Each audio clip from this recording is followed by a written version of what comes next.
자, 이번 시간에는 소성 8괴에 대해서 설명을 하도록 하겠습니다. 이 소성괴, 소성 8괴는 우리 음양 그 두 효를 3번 반복해서 만들어진 현상이죠. 그래서 2 곱하기 2 곱하기는 8, 2의 3승처럼 경우의 수가 생긴 게 이제 8괴입니다. 먼저 이제 효와 괴의 의미를 이제 새길 필요가 있는데, 그러니까 양과 음의 표기를 그냥 이렇게 하나로 길게 된 양하고 또 둘로 나누어진 이렇게 이제 표시하는데, 이게 이제 하나의 효입니다. 효. 그래서 우리가 이제 효라고 할 때는 이게 어떤 의미냐 하면 우주 만물의 움직임, 도움을 본뜬 것이다. 이 본뜨다. 우리 이제 괴도 그러고 상도 그러고 그걸 그대로 이렇게 모사해 놨다, 묘사해 놨다, 형상을 떴다 이런 뜻이 들어 있는데, 먼저 효의 의미를 들어보면은 효야 자는, 이제 효가 이제 뭐 본뜨렸자, 효 어조사야 놈자, 효야 하면은 주어 구조, 효라 이러는 것은 효천하지 동자해라. 효는 본받을 효, 하늘 전 아래야 갈지 움직일 동 놈자. 하늘 아래의 움직임, 이 갈지는 의로 해석을 합니다. 의 움직임을 본받은 것, 그것이다. 그래서 효는 이제 움직이다. 괴 자체가 어떤 형상 있는 그대로 정적인 것을 얘기한다면, 이 효는 좀 움직이는, 그래서 양음의 관계가 이진법적으로 발전해서 더욱 정교한 또 복잡한 그런 형상을 이룬다.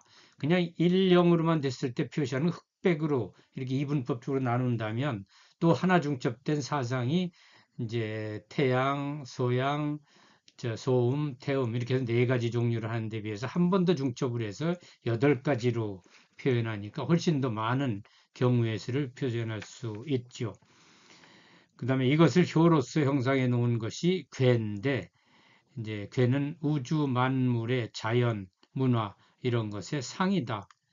형상, 모양상, 모습 이것을 걸쳐놨다 이런 의미로 괴를 합니다. 그래서 괴를 걸칠 괴, 뭐 이것도 형상 괴 이렇게 하면 되는데, 그래서 발전하는 거 보면 이 음양에서부터, 음양이 이제 양의였죠.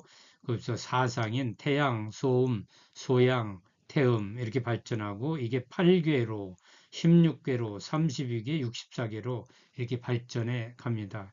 그리고 확장돼 가면서 괴가 훨씬 더 복잡하고 정교한 우리 세상 인간사, 자연사를 표현할 수 있는 거죠. 그리고 이 효는 이 괴 속에서 어떤 자리만 차지하고 있는, 괴가 이제 이렇게 소성 8개는 3효로 이루어져 있고요. 대성 64개는 6개효로 되어 있는데, 이 효라는 것은 괴 속에서 단순하게 이 위치만 차지하고 있는 것이 아니라 초효, 2효, 3효, 4효, 5효, 상효하는 위치만 나타내는 것이 아니라 이게 변화를 합니다. 음이 양으로, 양이 음으로, 그러면서 4개, 10개 의미가 변하고 괴 전체도 다른 쪽으로 변화하죠. 그래서 소성괴의 괴상해서 괴의 형상, 이거를 이제 우리가 알고 들어갈 필요 있는데, 이제 우리 괴상하면 괴의 모습 형상인데, 앞에 이제 이렇게 제일 밑에 태극이 있었죠. 태극이 있고 이 태극은 아무것도 없는 이 무국, 영에서 무국의 상태에서 뭐 하나 씨앗이 나타나는데, 태극은 그냥 씨앗, 정자,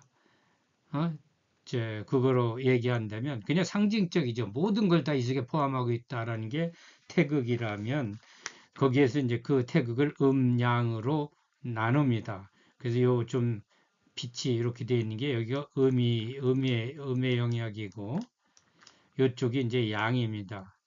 양의 영역이죠. 그래서 음양으로 나눴다가 다시 이제 양 위에 음양, 또 위에 음양, 그리고 그 위로 다시 여기 이제 양, 음양 이렇게 해서 요 밑에가 이제 그 효가 세 개가 이렇게 합쳐져서 위에 요 궤가 이루어집니다. 요거를 보시면 이제 우리 위에서부터 1, 2, 3, 4, 5, 6, 7, 8로 가는데 숫자로 1은 양효가 이렇게 세 개 다 합쳐져 있는 요 건괴를 얘기를 하죠. 그래서 요걸 읽을 때는 1, 건, 천 하면서 그리기를 이렇게 그립니다. 세 양으로요. 두 번째는 택인데 요거는 양요 저 건괴에서 제일 위쪽에 음요가 생겨난 부분입니다. 그래서 이건 이제 같은 태양계 중에서도 음이 생겨나는 형태인데 요거는 택 그리고 이쪽에는 삼리와는 이제 가운데 음요가 있고 아래 위로 저 양요가 있고 사요는 제일 밑에 양요가 있고 위에 음요 두 개가 있고 오요는 제일 밑에 저 음요가 있고 5번째는 음요가 있고 위에 양요가 두 개 있고 여섯 번째는 이제 초요하고 상요 1, 3에 음요가 있고 가운데 양요가 있는 형태 일곱 번째는 이제 첫째 둘째가 음요고 위에 이제 양요가 있고 여덟 번째는 모두 음요로만 이루어진 저 형태입니다. 그래서 제일 먼저 이렇게 양요로만 되어 있는 것은 건괴로 표현을 합니다. 이 건괴인데 이 건괴는 하늘을 뜻합니다. 이게 하늘건 하늘천. 그래서 읽을 때는 일건천 이렇게 읽고요. 그리기는 양요 세 개로 합니다. 그래서 하늘건 하늘천.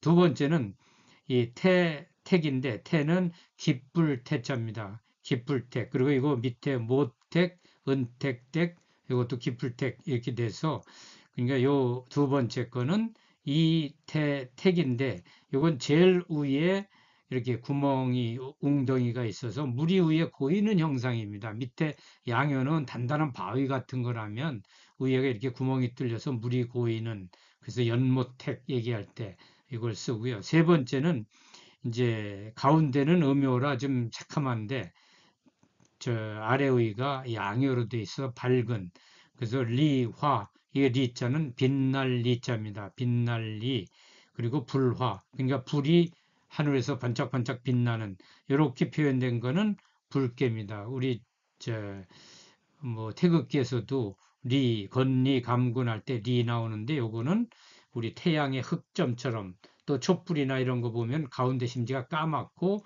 좌우는 밝은 것처럼 그런 형상이 요 리괴에 들어 있고요. 그 다음에 네 번째로는 진뇌인데 이거는 제일 밑에 양요가 하나 있고 위에 음요들이 쭉 있어서 이 저 완전히 묵직한 땅 속에 제일 밑에 양요가 생겨서 우릉우릉 지진이 일어나는 형태. 요거는 저 우레 진짜, 우레 레자, 또 움직일 진짜, 우레 레자. 그래서 네 번째는 사진례 이렇게 되고요. 다섯 번째는 이 밑에 음요가 하나 있고 위에 양요가 두 개 있습니다. 이거는 밑에 구멍이 뚫려 있는 아궁이 같은 위에 돌판 올려놓고 밑에 구멍이 뚫려진 아궁이 형태인데 요거는 손풍입니다. 손은 사양할 손, 겸손할 손. 그래서 오손풍 이렇게 하고요. 여섯 번째는 가운데는 양요인데 좌우는 음요입니다. 그래서 요 감자는 구덩이 감자이면서 물감자, 물수. 그래서 육감수 하는데 요 물은 가까이서 보면 굉장히 밝아 보이는데 멀리서 보면 깜깜했습니다. 우리 우주선에서 한강이나 서해바다, 태평양을 찍으면 새카맣거든요. 물의 색깔은 새카맣습니다. 그 다음에 일곱 번째는 밑에 음요 두 개 있는데 위에 양요가 하나 있어서 저 땅 위에 산이 이렇게 삐쭉 솟아나 있는 거 그런 형상입니다. 요 간이라는 게 그칠간, 뭐 산간 그러는데 간산, 칠간산 이렇게 하고요. 여덟 번째는 전부 음요만 세 개 있는 거로 땅곤, 땅지, 따곤, 따지 해서 팔곤지. 요거를 읽을 땐 하여튼 다시 한번 읽어보시면 일건천 이렇게 그리고요. 이태택 이렇게 그립니다. 삼리화 이렇게 그리고요. 사진례, 오손풍, 육감수, 칠간산, 팔곤지 이렇게 하고요. 앞에서부터 건태리진, 손감간곤 이렇게 좀 읽으시면 됩니다. 그래서 요 표 소성계의 괴상을 쭉 보면서 설명을 하면서 제일 밑에 여기 이제 태극에서부터 위에 양의 그리고 위에 사상 그 다음에 요 저 천택화래 풍수산지 이런 건 형이하학적으로 실제로 이렇게 볼 수 있는 것들이라면 그 의미를 하는 건태리진 손감간군 이거는 8개인데 형이상학적인 의미입니다. 그리고 괴의 모상은 모양, 괴양상은 이렇게 되어 있고요. 순서는 이렇게 내갑니다.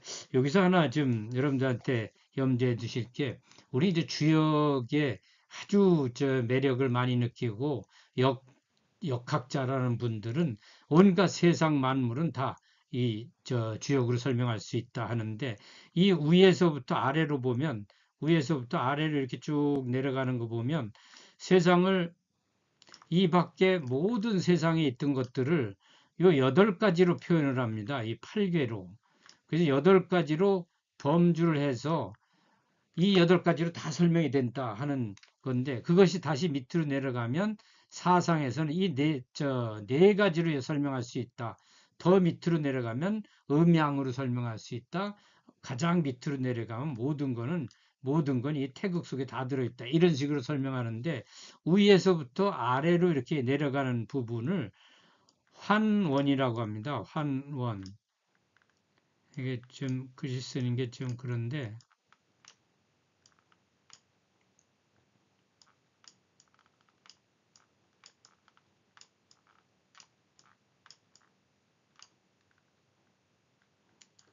환원 그 리덕션이라고 쓰기가 좀 불편하긴 한데 리덕션이라고 그러고 그 대신 요 리덕션이란 개념은 그렇게 설명합니다. 저 8가지 또 이 온갖 세상의 엘리먼트 하나하나 요것들을 모두 다 합치면 이 시그마라는 거 이제 이렇게 나오는데 i가 이 1부터 n호까지 모두 합치면 이게 썸이 된다고 총괄이 된다고 하는 게 이게 역학론자들의 얘기입니다. 역학론자들은 모든 것들 건태리진 손감강건 세상 모든 거 64개로 다 설명이 되고 음양으로 다 설명된다. 이런 입장들이 이제 그 환원주의 입장이라면 리덕셔니즘이라면 그 반대로 아니다. 이 세상은 그렇게 모든 것이 음양이나 흑백으로 다 돌아가지 않는다. 이후에 새로 생겨나는 부분이 있다. 이거는 이제 생성이라고 얘기합니다. 생성 이렇게 얘기하는데 이 생성은 이머전티이즘 그래서 생성주의하는 이거는 모든 엘리먼트를 다 더하면 썸이 된다라는 거에 아니다. 이 전체는 이 모든 엘리먼트 플러스 여기에 뭔가 something 알파가 있다라고 하는 부분. 요게 생성입니다. 새로 나타나는 거. 예를 들면 이제 우리 서울의 도봉산, 설악산이 있다 그러면 설악산이라는 것은 여기에 있는 돌, 바위, 물, 나무 종류, 짐승을 다 분석해서 합쳐놓으면 설악산이 된다. 이러는 게 리덕셔니즘, 환원주의입니다. 모든 건 이 구성 요소로 다 이제 환원될 수 있다라는데 생성력 그렇지 않다. 설악산, 도봉산 하면 독특한 그 모습이 있다. 이거는 그냥 돌하고 바위하고 숲하고 이런 것만 합쳐 놓으니까 설악산, 합쳐서 도봉산 이렇게 설명 안 된다라는 부분이 이제 생성주의입니다. 그 두 차이. 그래서 우리가 모든 것을 음양오양, 사상, 8개, 64개로 설명 가능하다, 완벽하다 이렇게 얘기하는 건 지나친 환원주의고요. 그러지 않다. 세상엔 64개나 8개 설명 못하는 것도 있다. 예를 들면 무슨 로봇, AI, 자동차 이런 건 8개로 64개 설명이 어렵거든요. 근데 역학론자들은 그것조차도 이제 여기다 집어넣으려고 하는 그런 성격들이 있는데 그럴 필요는 없다고 합니다. 그리고 이제 하나 이 페이지를 넘기기 전에 여러분들하고 하나 더 얘기할 건 전에 우리가 이제 양의에서 음양을 얘기할 때 음양 얘기할 때 이쪽에 이제 양을 밝은 거, 태양, 하늘, 긍정적인 거, 높은 거 이렇게 얘기하면 여기 나오는 저 음은 뭐 낮은데 나쁜 거, 부정 뭐 이렇게 하는데 여러분들 조심해야 되는 게 음양은 어떤 가치 개념, 밸류가 들어있는 개념이 아니라 밸류 프리, 몰가치적인 개념으로 보시면 됩니다. 그러니까 양을 조금 이제 이렇게 밝고 뭐 긍정적이고 또 앞서가고 치고 올라가 이런 거라면 음은 냉정하고 차분하고 판단력 있고 포용력 있고 이런 뜻이 있습니다. 그래서 한쪽을 긍정으로 한쪽을 부정은 나쁜 것으로 이렇게 하지 말고요. 이렇게 연결해서 보시죠. 양쪽을 다 가치 중립으로 보시고요. 그 다음에 우리가 이제 이 사상, 태음,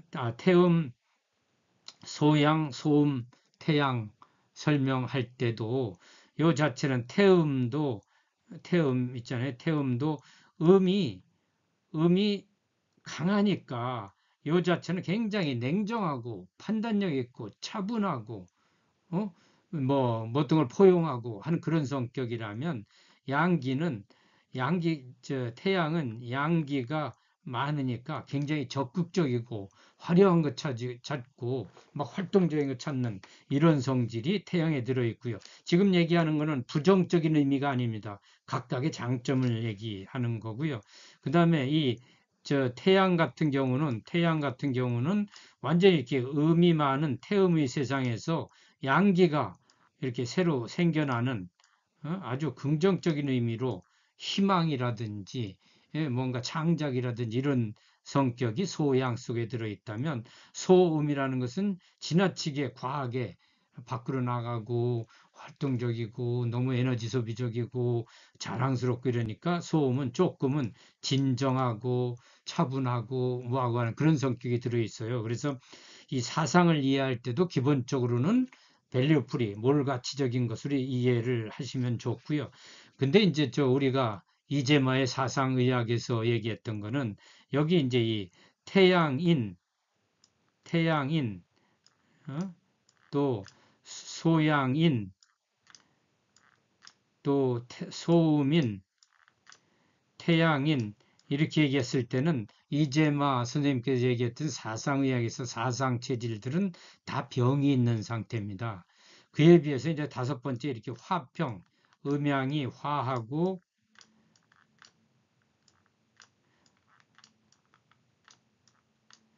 음양 화평지인이 얘기했잖아요. 음양이 다 골고루 돼 있는 이런 사람들은 이제 이렇게 병적인 네 가지 형태가 아니라 이 화평지인은 뭐 군자라든지 아주 건강한 사람이라든지 아주 자율 조정력이 뛰어난 사람 이런 사람들은 다 여기 들어갑니다. 그래서 이쪽 태양인, 소음인, 소양인, 태음인 얘기할 때 거기는 조금 부정적인 뜻들이 들어 있어요. 그래서 요 태음인 하면 좀 병적인 이런 사람 아주 기골이 장대한 사람들 그리고 뭔가 얼굴빛이 거무튀튀하고 뭐 이런 사람들 그런 조금은 뭐 기골이 장대해서 덩치가 크다라고 활동적인 사람이 아니라 덩치가 크고 뭐하는데 좀 무기력하고 늘어지고 뭐 이런 사람들인 거죠. 그에 비해서 소양인들은 형상이 이제 좀 앞으로 나서길 좋아하고 젠체하고 뭐 어디 가면 꼭 뒷짐지고 이렇게 하고 폼 잡는 이런 사람들이 소양인에 들어 있고요. 소음인들은 보면 뭔가 살살이 여우 같은 성질들이 이제 소음인이고요. 태양에는 뭔가 이제 허탕하고 훤칠한데 자꾸 이제 꾸미기 좋아하고 막 이런 사람이 태양인입니다. 그래서 병적인 형태를 보면은 태음인들은 아주 욕심쟁이입니다. 태음인들은 뭐 하면 자기만 다 하려고 그러면 욕심쟁이들이고 다른 쪽에서 보면 굉장히 무기력합니다. 어느 위치 들었으면 그냥 변할 싫어하고 그냥 말뚝 그리는 사람들이 태음인이고요. 그리고 뚱보들이 되게 태음인에 많고 그 다음에 소양인 같으면은 소양인 같으면은 이제 굉장히 잘난 체하고 조그만 여기 해서도 그냥 권세를 자랑하려고 하는, 어찌 보면 왜 공산당 이런 데 완장 채워주면 내가 최고다 막 으쌰으쌰 대는 거, 저 학생들 시절에 반장 시켜놓으면 막 설치고 다니는 이런 사람들, 또 작업장이 10장이나 뭐 이런 사람들이 여기 이제 소양에 들어갑니다. 그리고 이 소양인 같은 경우는 뭐 굉장히 잘하는 것 같은데 나중에 보면 뭐 뒤통수 친다든지 이런 사람들이 여기 들어가고요. 소음에는 아까 여우나 살살이 같은 사람이라고 얘기하듯이 이 사람들은 시기심, 질투, 남 안 되는 거 좋아하고 남이 망하면 뭐 이득되나 이런 거 좋아하고 잘 나가는 사람 거꾸러뜨리고 비난하고 이런 사람들이 소음인입니다. 그래서 굉장히 남하고 싸우기 좋아하고 불평불만자 이런 사람들 소음인입니다. 그래서 소음인이 많은 세상은 굉장히 불행합니다. 남한테 잘 되는 거 싫어하고 남 못 되면 내 입속 차리고 뭐 이러는 게 소음인이고요.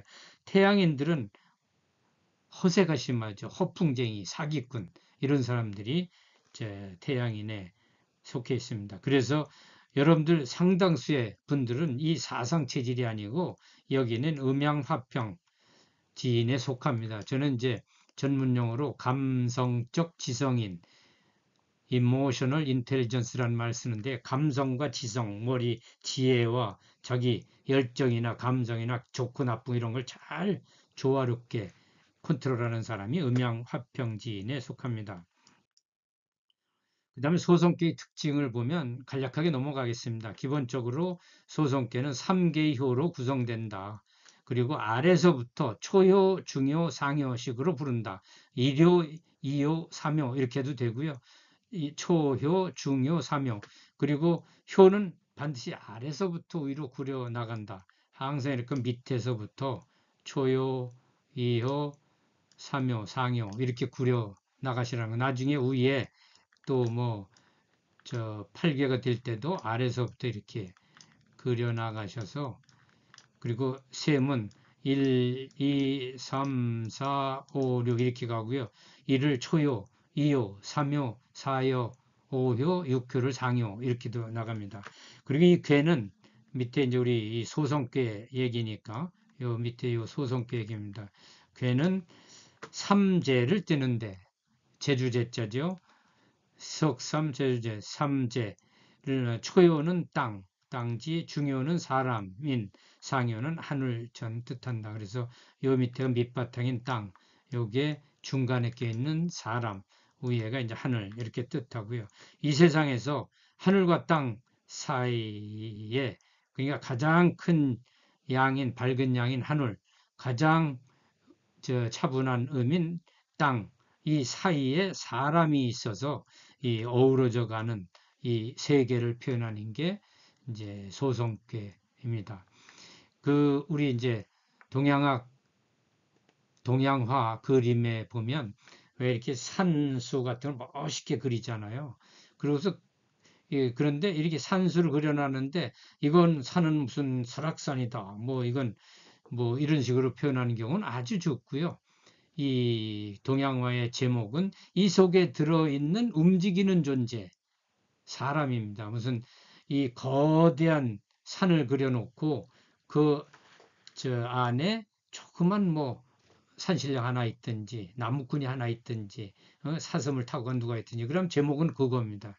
그리고 멋지게 내를 그려놨는데 낚시질하는 뭐 어부가 있으면 어부, 이게 제목이고요. 그래서 중요한 거는 하늘과 땅은 정적이고 자연이고요. 이 속에 어우러서 액티브하게 살아가는 사람이 중요하다라는 거죠. 그 다음에 소성계의 구성 성분은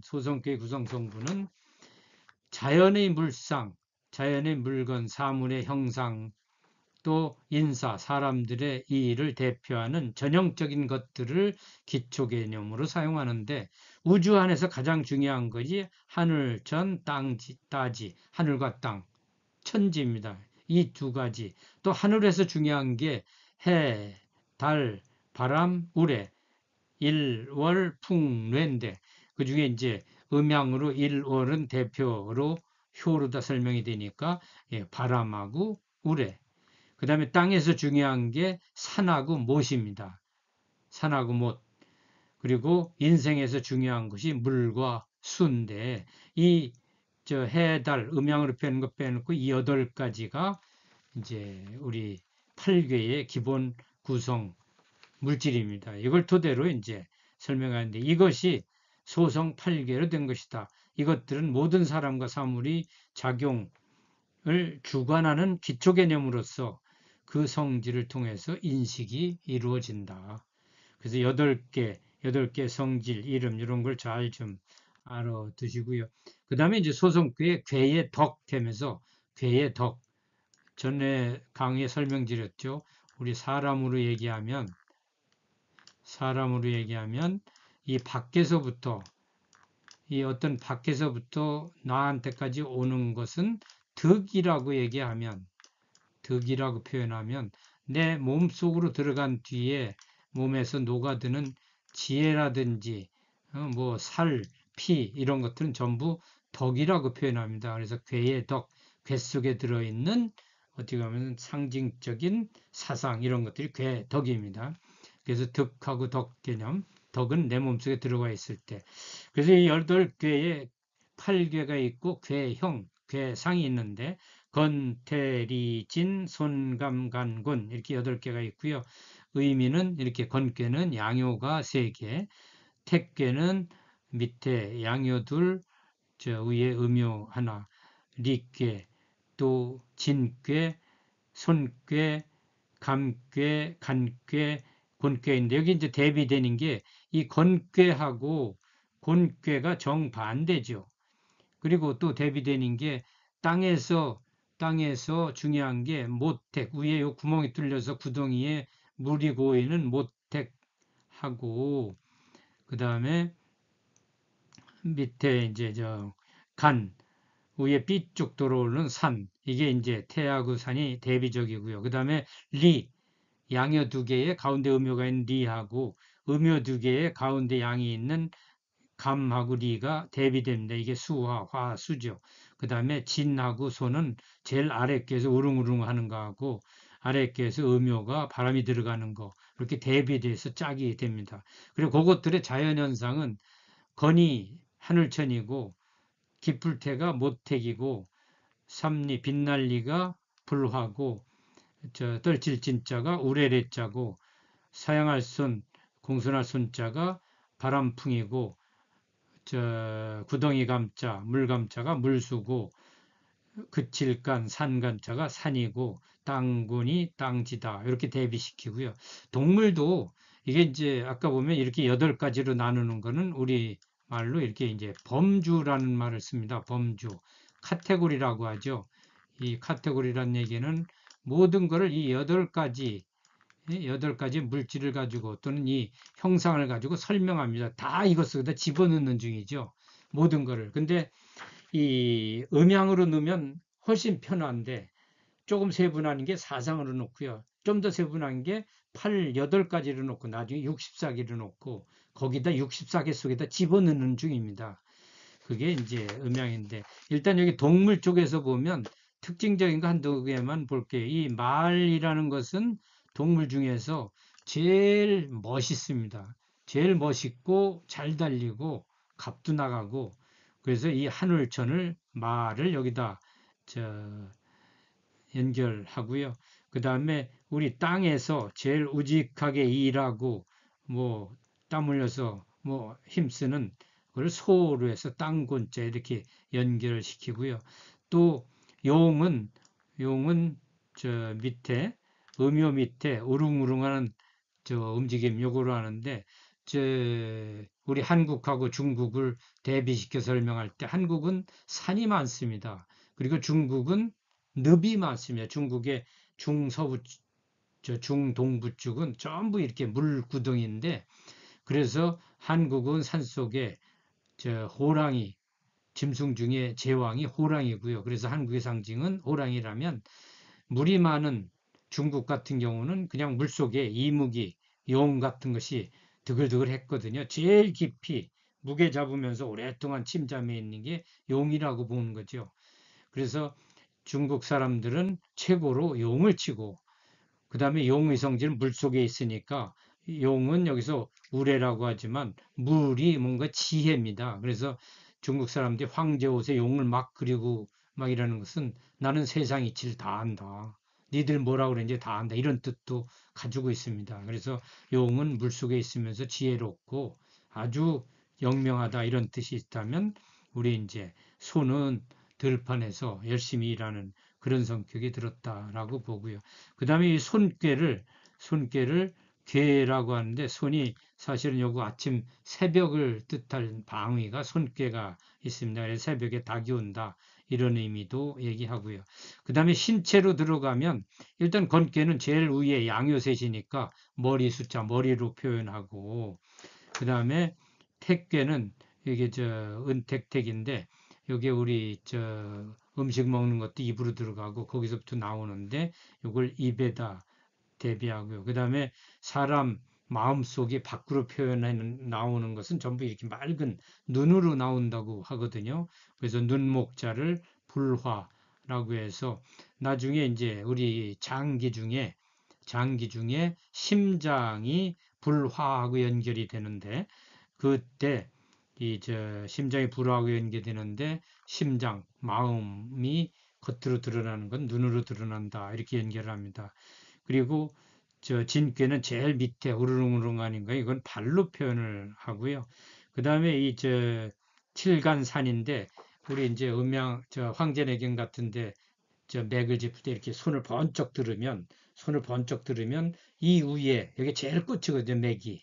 그렇게 얘기할 때 저 손수는 저 산꼭대기처럼 칠간산 여기다 매칭하고요. 그 다음에 모든 우리 저 사람이 발 딛고 사는 땅덩어리처럼 우리 오장육부 다 들어있는 것이 배입니다. 그래서 본을 배에다가 이렇게 해서 저 배정을 합니다.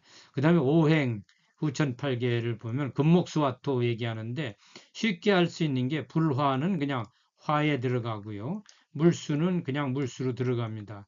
그 다음에 건이 제일 밝은 빛인데 사실은 반짝반짝 빛나는 거는 금은하는 이 저 금붙입니다.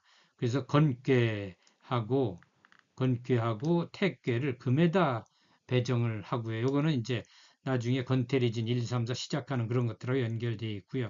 그 다음에 진손을 나무 목에다가 이렇게 배정을 합니다. 그리고 간하고 이건 산이고 땅이니까 이거는 토로 연결이 되고요. 토로. 이렇게 해서 금목수화토 할 때 이 팔개를 여기다 배정을 하고요. 색깔 부분에서 쇠붙이, 금붙이 이런 것들은 전부 빛이 납니다. 그래서 백색으로 하는데 요 하늘거는 백색 중에서도 아주 밝은 태양이니까 대적, 아주 빨간색으로 여기 표현을 하고요. 그 다음에 나무들은 되게 녹색입니다. 진소는 나무의 색깔 녹색이고 목의 색깔 청으로 보고요. 물의 색깔은 흑색이고 불의 색깔은 이제 붉은데 여기 대적을 여기다 하니까 붉을적 이래도 되는데 조금 대적하고 해서 홍자로 붉은 홍자로 대비시켰습니다. 그리고 땅의 색깔은 누루황자. 그래서 산이나 땅의 색깔 황인데 중국 사람들은 자기들이 온 세상의 중심인 땅이다라고 해서 중국 사람 노란색을 굉장히 좋아합니다. 그리고 이제 가족으로 얘기하면 일단 건을 아버지, 부친, 고는 어머니, 모친 이렇게 나누고요. 둘로 나누고 모친, 부친 이렇게 나누고요. 그 다음에 여기 이제 장남, 중남, 소남 할 때는 이 양요만 보십시오. 양요. 그래서 양요가 혼자 제일 아래에 있는 게 여기 장남입니다. 여기 진께가 장남이고 양요가 둘째 있는 거 감께가 중간 둘째 아들이고 양요가 제일 위에 있는 게 소남 이렇게 들어갑니다. 그리고 장녀는 음요 하나만 있는 걸 봐가지고 음요 한 개가 제일 아래에 있는 게 장녀입니다. 어디 있습니까? 장녀. 요게 장녀죠. 손괴가.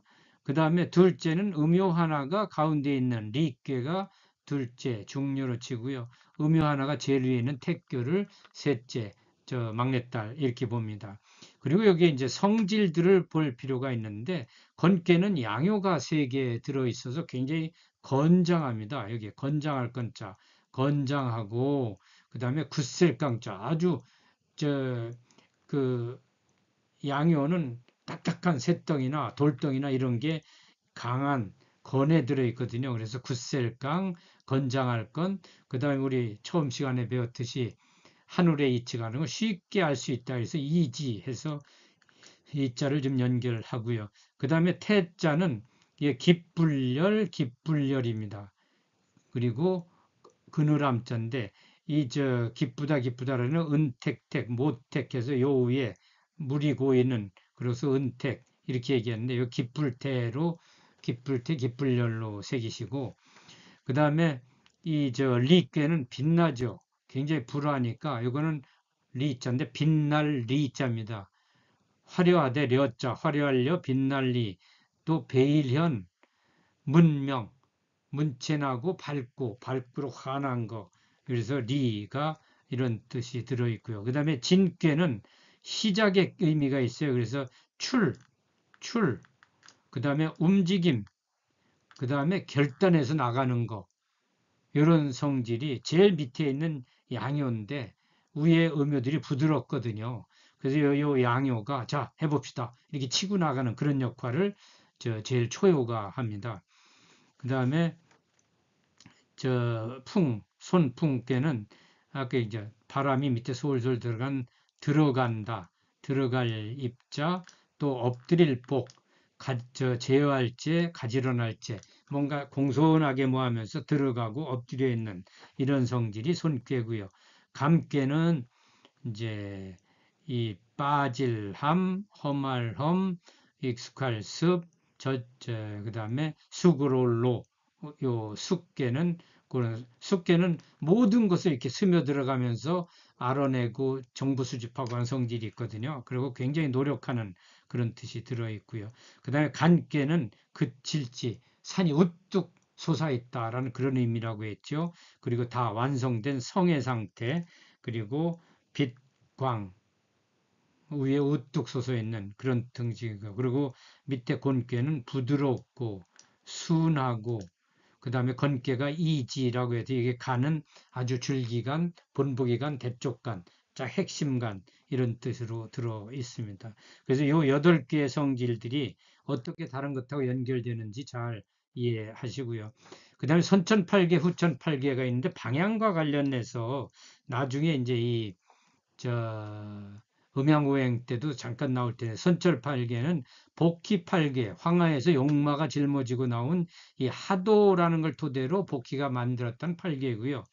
후천팔계는 문왕팔계로서 하나라 우임금 때 낙서를 토대로 낙에서 나온 글자판을 토대로 문왕이 만들었다는 팔계입니다. 그래서 이 선천팔계는 자연 공간의 양상을 표현하고 후천팔계는 이 공간에 더해지는 계절과 시간 변화를 표현한다. 그래서 방위가 조금씩 다릅니다. 선천팔계는 건곤 감리가 각각 정의인 건괴가 붉은 해가 반쪽에 있고 음요가 세 개인 곤괴가 북에 있고 그 다음에 서쪽에 감괴 빛나는 해가 뜨는 리괴가 동해 이런 식으로 동서남북 자리하는데 그 주역책에 보면 천지정의하고 그런 뜻입니다. 천지정의하고 하늘천 따지 발을정 자리에 하늘과 땅이 제자리에 딱 세팅하고 하늘은 위에 있고 땅은 밑에 있고 산택이 동기하며 맷산 모택 산과 택이 통할 동기 기운을 이렇게 통하게 하며 뇌풍이 우레레자 바람풍자 우레와 바람이 상박하며 서로 이제 박자가 치받는다, 뭐한다 이런 뜻이 이제 박자에 들어 있는데 이 박괴가 서로 이제 연결해서 붙어 있고 수화 불상역하니 물수 불화 안입을 서로상 싫어할 역 물과 불은 서로 앙숙인데 그런데 서로 끝까지 상대방을 없애는 게 아니라 서로 싫어하지 않고 결국은 나중에 이렇게 붙어 있다 이런 뜻이 있고 팔괘상탕하니 팔괘가 서로 상착하니 여덟 팔 걸릴 게 서로상 섞일 짝 여덟 개가 서로 걸려 있으니 수왕자는 수로서 가는 자는 순이 가고 지례자 오물 아는 자 알아서 오는 자는 역 거스리니 이런 거로 이 시자 엔고도 역은 역수해라 거스리는 수해다 이렇게 얘기를 하고요. 그 다음에 선천팔계에서는 진으로부터 건으로 양기가 자라나는데 이 선천팔계에서는 지금 이 건, 태, 리, 진, 그 다음에 이렇게 손, 감, 간, 곤 이런 식으로 합니다. 그래서 숫자는 1, 2, 3, 4 이렇게 되고요.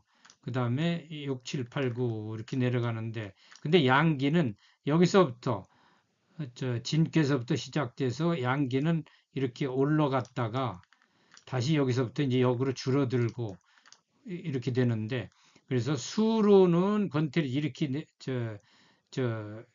이렇게 시작을 하는데 양기가 이렇게 올라가거든요. 그래서 양기가 출발하는 걸로 따지면 수는 거꾸로 가요.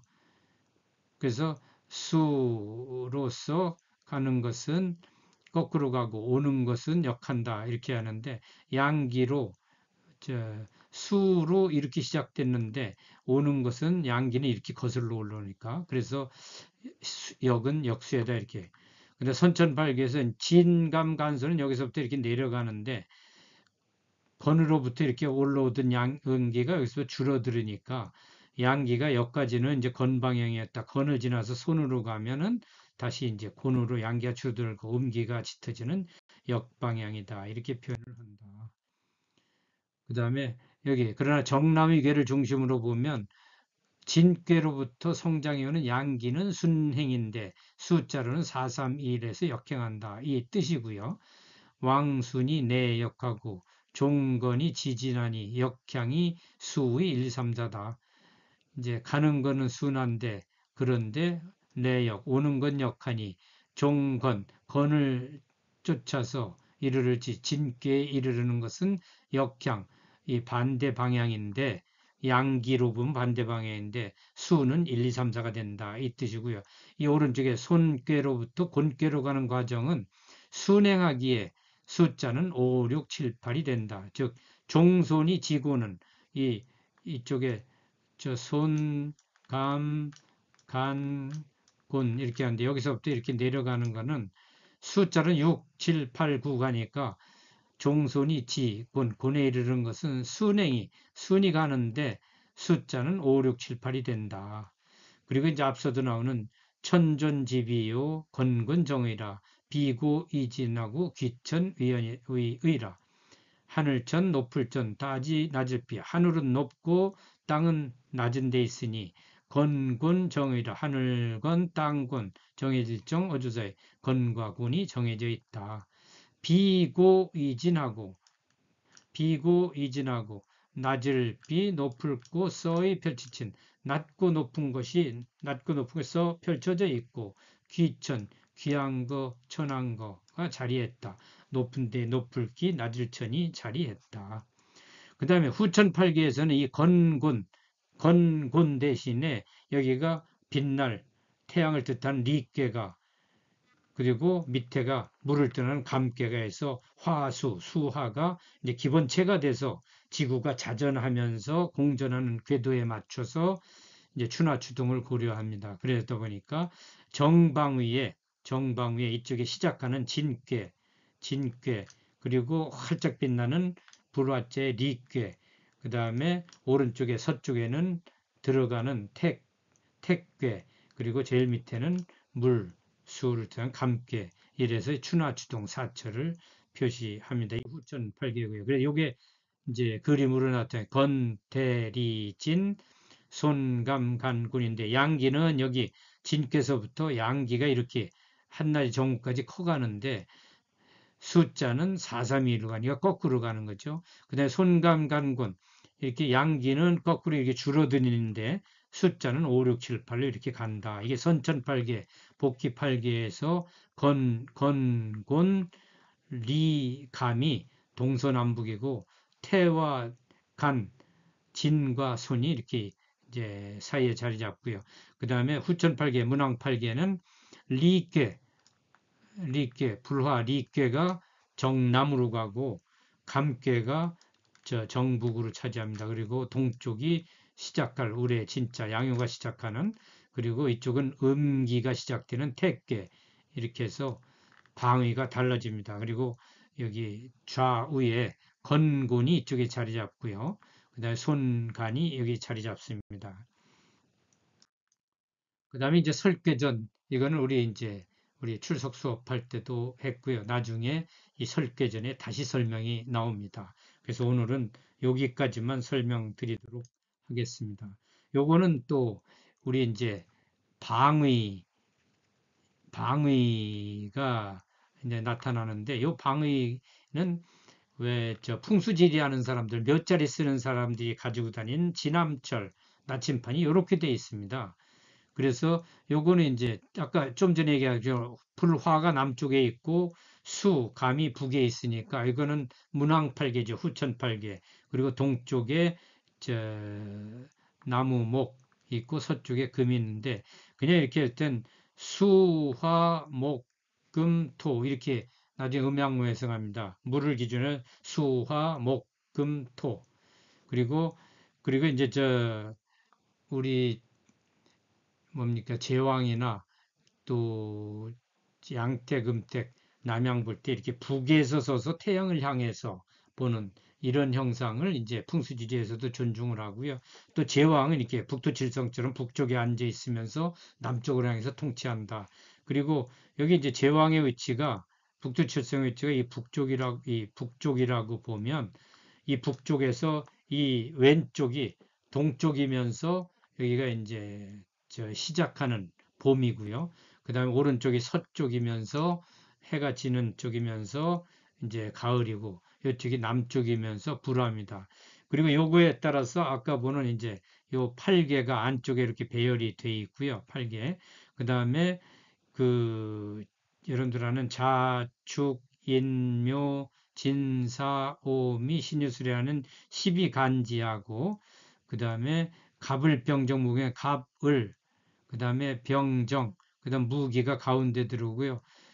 무기, 경신이 서쪽이고 임계가 북쪽에 있고, 여기가 다 맞춥니다. 그리고 24절기도 배열하는데 요 패처를 굉장히 이제 많이 활용을 해서 그 풍수지리하는 사람이 방향을 보고 이쪽이 동인의 손에 여기가 바람 방향으로 이런 판단을 많이 합니다. 그래서 요거 어디 가시면 가끔 보실 수 있습니다. 자, 오늘 강의 여기까지 마치도록 하겠습니다. 수고하셨습니다.